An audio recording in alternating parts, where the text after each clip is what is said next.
Kami ngayon dahil dumating na ang bagong-bagong Photo Wow! Cards. Dito kami para malaman kung sinong mapupul ng bawat isa. Bunot na, bunot. Isa-isa. Para may hawak na. Tingnan niyo muna yung packaging, ang ganda oh, sobrang premium.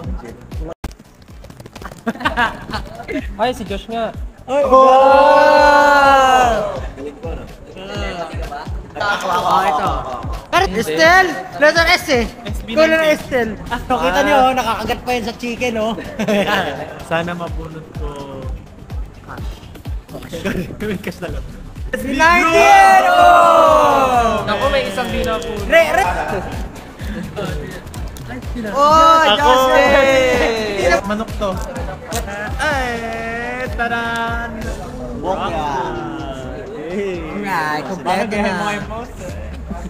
Macdo XSB19 photo cards are now available nationwide. Yes, you can get one random SB19 photo card for every purchase of the SB19, and it's available for a limited time only. So go and grab it from September 19 until September 25 via dine-in, take-out, drive-thru, or Mac delivery. Of course, you should collect all 6 limited edition photo cards now, 18. Yeah. Siyempre, kolektahin nyo na yan. And we'd love to see your own photo card reveals too. Kaya naman, share your photos and videos online, tag us and MacDoPH, and use the hashtag ating to Chicken Macdo. Good luck! Let's go!